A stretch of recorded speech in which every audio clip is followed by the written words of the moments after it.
Today I was thinking about Congregate Games and how I used to go on that website every single day after school, hoping and looking forward to the newest games. And one of my favorite type of games on there was incremental games. Just like in this list, we got NGU, Incremancer, we got Idle Dice, we got Island to Rule the Gods, Idle Breakout, Wizards and Minions Idle. There's just so many good different games.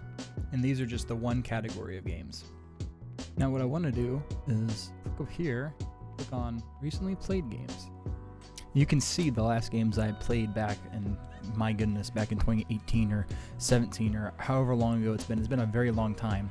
And there's some pretty good ones on there, and there's some that I don't even remember, which I know I went through and played them and most likely got close to the end, because these games used to be the only games I played. There was a time where I kind of went and played games like Toss the Turtle or Burrito Bison, because those are the ones that, those are the OGs, but I eventually moved away from those kind of games and moved more so towards the idle games, the incremental games, the clickers. And that was my weekly ritual of going on there and looking at them. And we're going to start with anti-idle. So the game's going to look like this when you first log on. You'll click on your file and the game will literally start playing. You wait for that bar to fill to 100, move your mouse, and you'll collect. This game was created by Tucken in 2009, and it was exclusive to Congregate at the time. As you level up, you gain more and more things that you can unlock. The first shop inside the shop itself is called the Future Shop. We just unlocked idle mode. There is many jokes and quips in this game, and there's lots of cultural movie references, just lots and lots. And as you can see here, the feature lists and such, you have a lot to look forward to. You have 3 different currencies: the yellow coins, the green coins, the blue coins. Those are your main tier coins. I don't know what you want to call them. Those are just what you kind of use for a little bit of everything in this game. We just unlocked the boost generator, so now the bar fills 500% faster as long as that's full.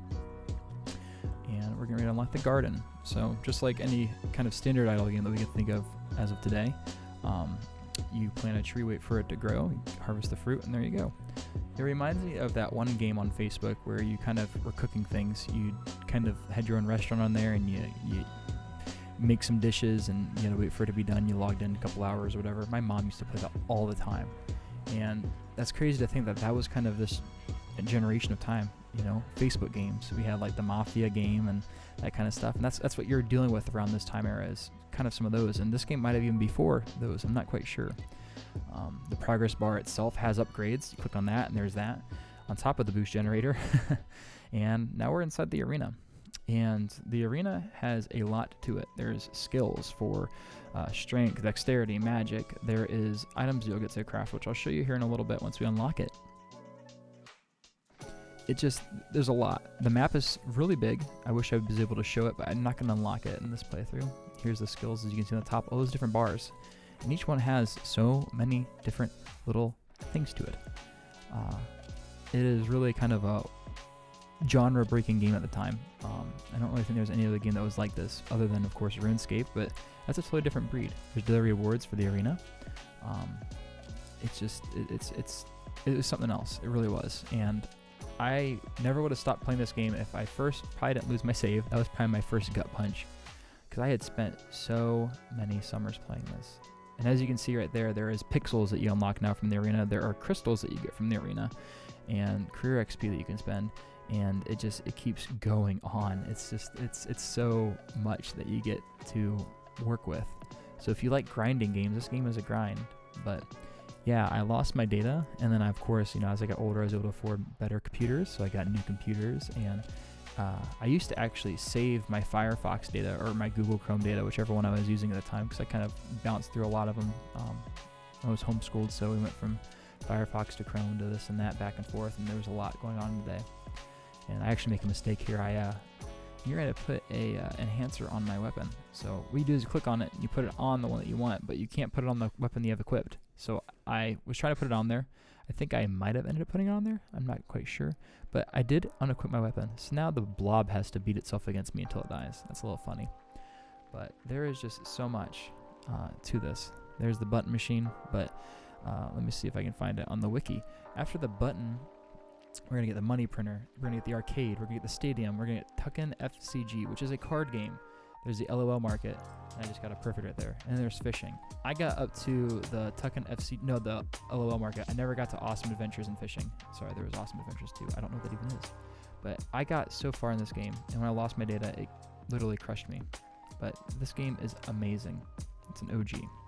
And since Flash had died, he had made a downloadable version. So now you can play this game offline. As well as giving you offline access, he has started Anti-Auto Reborn, which if you go to antiautoreborn.com, you can end up at this website. You'll know it's the right one. It says right here, 2009 by Tucken. He is the developer.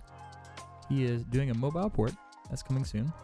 And you can kind of get some little sneak peeks of what's going on. So look at the graphics. It looks so good. He's been working on this for a long time though. So a lot of people were anxious. And I scrolled down, I saw this. It says main features. You actually get access to the house, which is something that is a joke in the first game. And it'd be kind of interesting to see. It's really nice to kind of see some graphics. Like, I think he's putting a lot of time and effort into it, and it's a beautiful thing. It really is. It just gets me because this was a game that I loved and played in my childhood alongside Minecraft. You know. So this is the news right here. March 24th, 2025 was the last dev update. So not too long ago, pretty recent. And they have an active Discord. You can go here and get the link yourself if you want to go on there if that's your kind of thing. So if you go to FAQ, you scroll down, you'll see Tucken's Google Drive. If you download this folder right here, left click it, right click on that, and click on download. So you have download. You'll have access to the game in there. So yeah, this is Anti-Idle. It's a huge game. Wonderful game. I love it.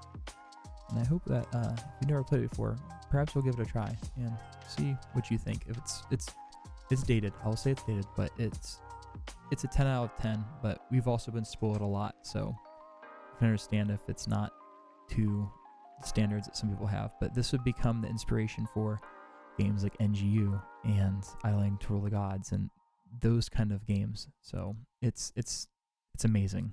I love it. If you enjoyed this video, consider leaving a like and subscribing. And if you have a game that you'd like for me to potentially look at in the future, please leave it in the comments. Thank you, and until next time.